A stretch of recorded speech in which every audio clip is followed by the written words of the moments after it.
Hello, my name's Sarah. I'm 20 years old. I'm from Melbourne in Australia. I'm studying international studies at university, second year this year. And this is my friend Emily. Hi, I'm from Melbourne, Australia as well. I'm 20 years old and I'm studying science at Melbourne University with an aim to studying postgraduate med. We've been volunteering at Kalkaji at Asha for the last 2 weeks and we've had the best time. We heard about Asha in Australia through the Australia-India Institute, and Dr. Kieran Martin is a huge part of that. We decided to come and travel here and teach English to the students here, and Sarah's going to tell you about what we did in our average day. So we get to Kalkaji around 10 a.m. and we have 4 classes each day: older boys, older girls and younger girls. We were really lucky to get these groups split into different age groups so we could work specifically with different needs for the different age groups.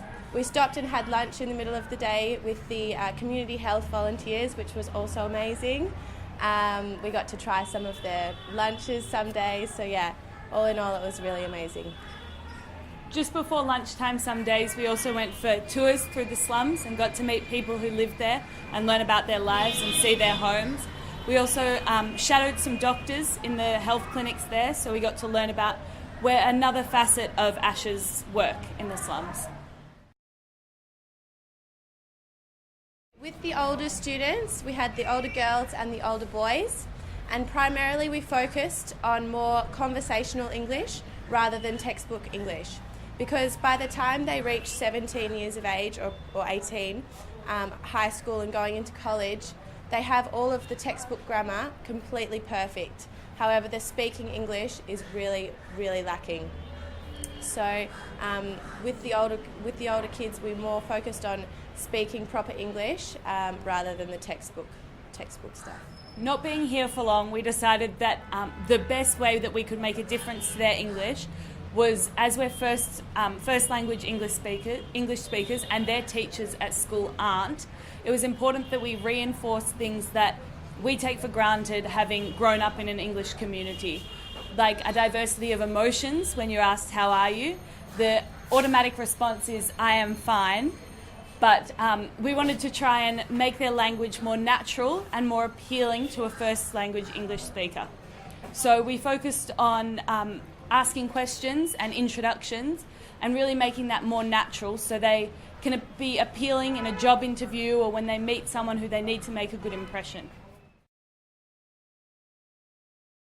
People say travelling to India is a bit scary because it's off the beaten path, but we didn't find that at all. It's an amazing country to travel to and we've had the best time getting to know the people and embracing the culture. The Hindi language barrier we were also a bit scared about, but if you master things like Mera Naam Emily Hai and Dandavad, you really manage to make a connection with the children despite there being a huge barrier. Yes. When we were travelling with Asha in particular, we felt like we were in completely safe hands. They looked after us from day one until the last day, which is today. And I think the biggest challenge we'll face is leaving everyone here, leaving the kids that have been so amazing to us and that have taught us so much. So yeah, that's probably the biggest challenge for us. Is it's too short. The trip's too short.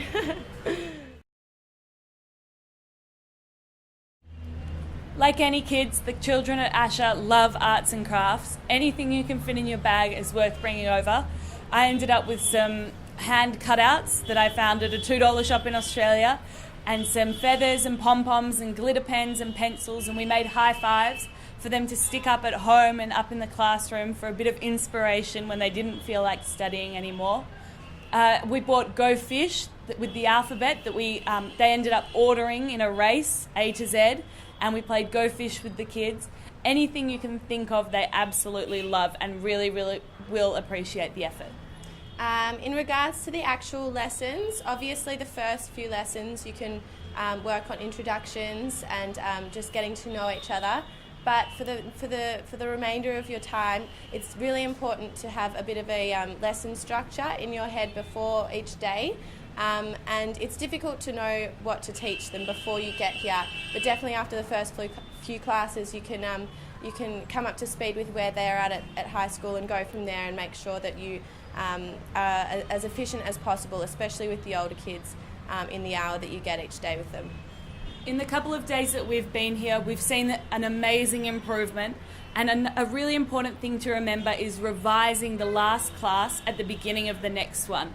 You'll see it'll absolutely make you smile when you see that they remember what you've taught them, but they won't if you don't revise it, as for any type of study. The main thing that I'll remember and take home from Asha is the empowerment of women, particularly at Kalkaji where we've been. You don't see it much in India and around the world even, that women are in power and they're the ones with the responsibility and they're doing an amazing job. Lily, who's the supervisor at Kalkaji, seems to be the doctor, the teacher and the organiser of everything there, and she's an absolute inspiration and I won't forget her. On top of that, the community health volunteers are 5 women who run little doctors' surgeries out of their house where they give medicine and they give advice and they teach the women about health, and it's absolutely incredible to see. It's so amazing and it's such an inspiration for the younger girls in the classes. I think I'm really optimistic about their futures now through Asha and through seeing those empowered women who absolutely drive that specific centre and many others.